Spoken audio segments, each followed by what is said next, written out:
What are we doing here? And where are we gonna go? It's like we just woke up one morning, and then it's welcome to the show.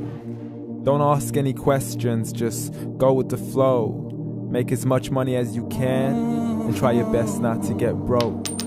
Copy everything you see on the TV, from the hairstyles to the clothes, and don't think too often, just do exactly as you're told. And if you ever get confused, then just turn towards the alcohol.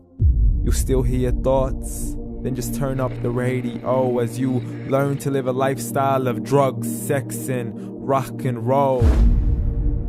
But in all honesty, I just need to know, is there more to the cycle than growing and getting old? Living and dying just to leave behind a happy home and a whole lot of property that somebody else is going to own.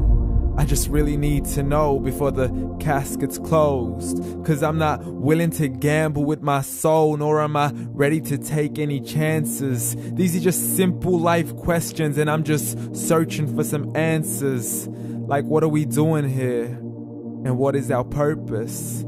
How did we get here, and who made us so perfect? And what happens once we go, or is this world all really worth it? Questions we don't answer because apparently we don't really have to. There's no purpose to this life and our existence is merely natural. Then in that case, please let me ask you, did you create yourself, or was it somebody else who had fashioned you? 'Cause you're a being that's impeccable, faultless and unparalleled. You're a product of supreme intelligence, and I'm merely being rational.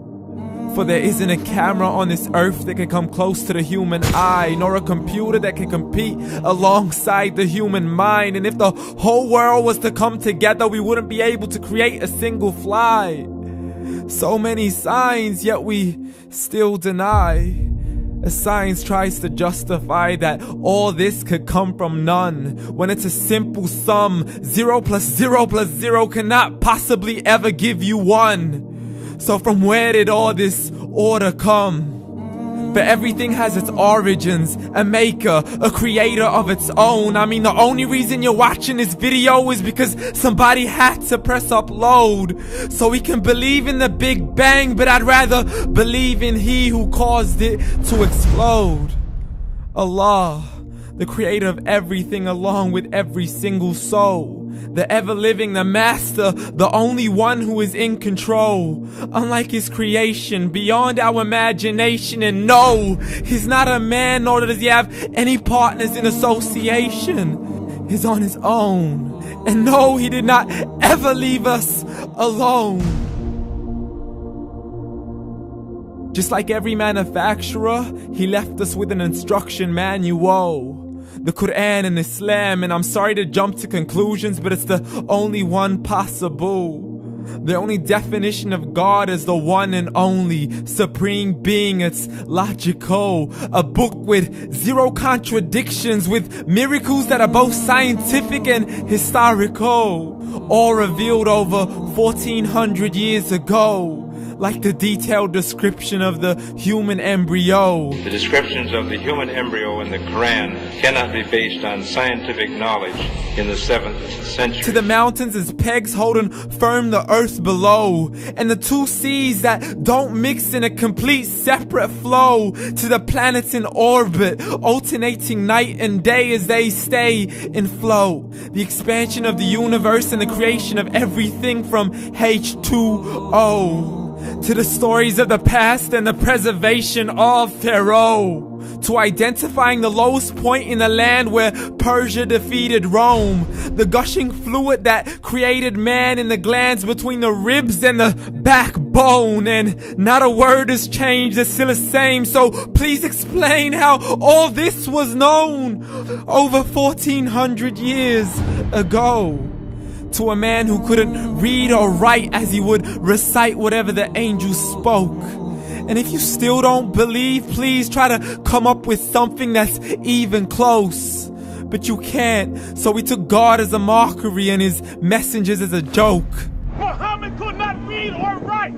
How somebody who can't read or write gonna start a religion? Dismissed his scriptures as legends and tales of the ancient folk as we live life according to our whims, desires, and hopes. saying this life is the only home we will ever know. We will live then die, then simply turn to bones. YOLO! Correction, after the grass dies, the rain arrives and it regrows, and Allah promises to do the same thing to your very soul and bring you back from your very fingertips to your toes, as the all-seeing supreme being watches us so close, and we are surely being tested in our wealth, our health, and our self, and everything that we've been blessed with. So believe, for we will surely be resurrected and be brought back to our Lord and account for every single deed, as He hands us our books and orders us to read. From the bad to the good and everything in between. You yourself are sufficient for your own accountability, so don't be mad at me. You are the one who thought He wouldn't come back to me. I gave you a whole life long to search after me, but you were busy in all that which was temporary. So read, and glad tidings to all those who believed. And if you disbelieve, read. And don't let that day be the first day you find out what your life really means. Read.